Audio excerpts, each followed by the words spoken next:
LDtutorial.com is a free worldwide online study website. नमस्कार दोस्तों, आज हम अतुल सर के पास हैं और आज इनसे हम जानना चाहेंगे कि इंग्लिश स्पोकन क्यों सीखें और कैसे सीखें।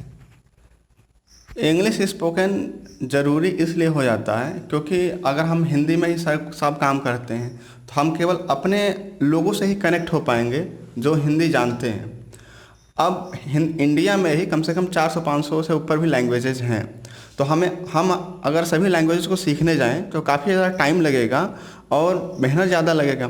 लेकिन अगर हम एक लैंग्वेज केवल इंग्लिश पे फोकस करते हैं, इंग्लिश सीख लेते हैं, तो सबके साथ हमें इंटरेक्ट आसानी से हो पाएंगे। इसके साथ साथ अगर हमें ग्लोबल लेवल पर जाना है, वैश्विक स्तर पर हमें लोगों से अगर कनेक्टिविटी बढ़ानी है, जैसे अलग अलग देश में अलग अलग बुद्धिजीवी लोग हैं, अलग अलग देश में अलग अलग साइंटिस्ट हैं, अगर सबके साथ हमें जुड़ना है तो हमें इंग्लिश सीखना पड़ेगा। और इसके साथ साथ अगर हम गवर्नमेंट जॉब की एग्ज़ाम दे रहे हैं या फिर प्राइवेट एग्ज़ाम दे रहे हैं तो उसमें इंग्लिश काफ़ी कंपलसरी होता है। बैंकिंग एग्ज़ाम में, रेलवे के एग्ज़ाम में इंग्लिश आते हैं, एसएससी के एग्ज़ाम में इंग्लिश आते हैं, तो वो कंपलसरी है। के साथ साथ प्राइवेट सेक्टर में तो इसको पूरा कंपलसरी कर दिया है कि रिटेन से लेकर इंटरव्यू तक सब कुछ इंग्लिश में ही होगा।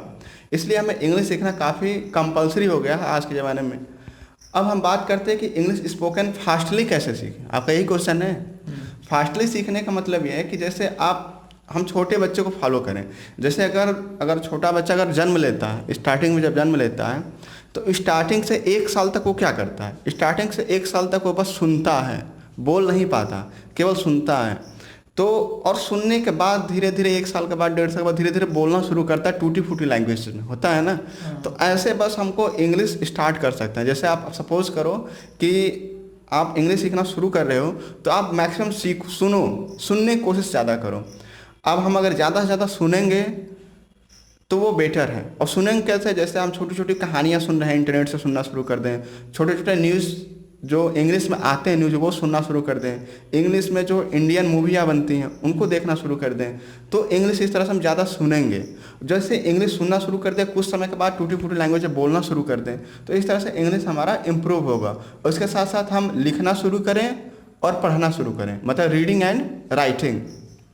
तो आप कंप्लीटली कर सकते हो कि अगर हम इंग्लिश सुन रहे हैं, कोशिश कर रहे हैं बोलने की, और लिख रहे हैं, और लिखने के बाद उसको पढ़ रहे हैं, तो इस तरह से हम स्पोकन काफ़ी जल्दी से ग्रो कर सकते हैं। अच्छा सर, कुछ बच्चों के मन में ये सवाल होता है कि हाई स्कूल, इंटर किए, इंग्लिश कमज़ोर होती है, लेकिन जहाँ वो इंटर पास करते हैं तो उनके मन में भी आता है कि मैं भी एयरफोर्स में जाऊँगा, मैं भी नेवी में जाऊँगा, लेकिन इंग्लिश वीक होती है। तो क्या वो कम्पिटिटिव एग्ज़ाम तैयारी जल्दी से कर सकते हैं कि नहीं, अब तैयारी करना है, मुझे जाना है आगे? बिल्कुल कर सकते हैं। हम लोगों के साथ, भारतीयों के साथ बहुत बड़ी एडवांटेज ये है कि हम लोग ऑलरेडी 3-4 लैंग्वेज में हम लोग कमांड होती है। जैसे हिंदी, इंग्लिश, भोजपुरी, बंगला, हम लोग 3-4 लैंग्वेज पर ऑलरेडी कमांड होती है। तो हम अगर इंग्लिश सीखते हैं तो काफ़ी जल्दी से सीख पाएंगे, क्योंकि हम भारतीय जो इंडियन हैं उनके अंदर ये एबिलिटी है कि हम इंग्लिश काफ़ी अच्छे से जल्दी सीख पाएँ, लैंग्वेज अच्छे से सीख पाएँ।